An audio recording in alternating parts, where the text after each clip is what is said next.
안녕하세요. SBS 외교안보팀 김하영입니다. 오늘은 북한이 주장하는 이른바 한국발 무인기 사건 관련 얘기 가지고 왔습니다. 먼저 북한 주장을 짧게 요약을 해드리면요. 지난 4일과 지난해 9월 한국발 무인기를 격추시켰다. 격추시켜서 자료를 봤더니 개성과 황해북도 평상군 사진이 찍혀 있더라는 겁니다. 그러면서 사진 여러 장을 공개했죠. 우리 국방부는 당일에 우리가 보낸 적 없다. 북한이 사진으로 공개한 저런 드론은 있지도 않다. 빨리 선을 그었습니다. 군과 경찰의 조사가 진행되고 있으니까 후속 결과가 또 발표될 걸로 예상이 되는데요. 군에서 안 보냈다고 하면 우리가 생각해볼 수 있는 가능성은 크게 두 가지일 겁니다. 북한이 허위 주장을 하거나 아니면 민간에서 했을 가능성이죠. 온라인 쇼핑몰 화면을 가지고 와봤습니다. 도색은 다르지만 북한이 공개한 사진 속 제품과 유사해 보이는 종류입니다. 60만원 정도면 아무나 살 수가 있고요. 군사용이 아니라 아주 대중화된 제품이라는 걸 확인할 수가 있습니다. 정부가 그래서 민간 가능성을 들여다보고 있는데 그러자 이번엔 김여정 노동당 부부장이 담화를 냈습니다.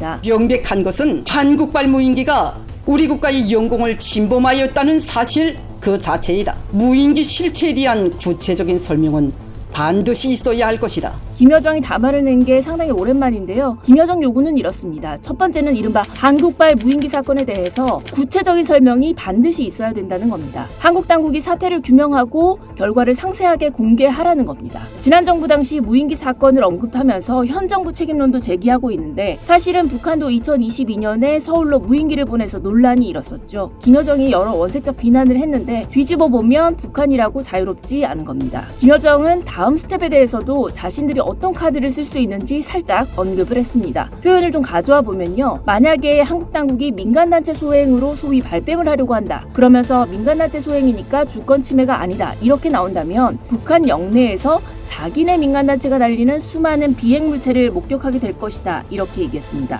재작년에 한참 떠들썩했던 오물풍선 사태 기억하실 겁니다. 제가 당직 근무할 때도 SBS에 이게 떨어져서 경찰 소방이 출동한 적이 있었는데요. 한국 당국의 대응에 따라서 당시 같은 사회적 혼란이 또 야기될 수 있음을 내비친 겁니다. 북한 특유의 엄포일 수도 물론 있습니다. 하지만 전면전까지 가지 않으면서 우리 사회 혼란을 야기시키는 회색지대 행위가 또 벌어지는 건 아닌지 우려를 하지 않을 수가 없습니다. 또 하나 짚어볼 건 김여정 입에서 민간단체라는 말이 나왔다는 겁니다. 당장 북한에 민간단체가 있어? 이런 질문들 나올 수 있습니다. 과거 남북 민간교류가 한참 진행될 때를 예를 들어서 설명을 드리면 북한도 명목상 외곽단체가 있기는 합니다. 하지만 북한 체제 특성상 이들이 자율적으로 움직인다는 건 상상하기 어렵습니다. 그래서 흔히 민간단체라는 모자를 쓴 조직이다 이렇게 표현하는데요. 안보와 관련된 거라면 더더욱 민간 영역이 있다고 보기 어렵습니다. 그렇다면 왜 이런 표현을 썼을까요? 민간 가능성을 열어두는 우리 정부 입장을 역이용하려는 의도일 가능성이 있습니다. 민간에서 했다고 통제할 수 없다고 한다면 자신들도 민간에서 하는 것일 뿐이다. 이렇게 논리를 만들 수 있다는 얘기입니다. 처음은 아닙니다. 2020년 6월 북한이 대남 적대감을 대대적으로 조성하던 시기 일을 가져와 보면요. 당시 인민군 총참모부는 인민들의 대남 삐라 살포투쟁을 군사적으로 철저히 보장하고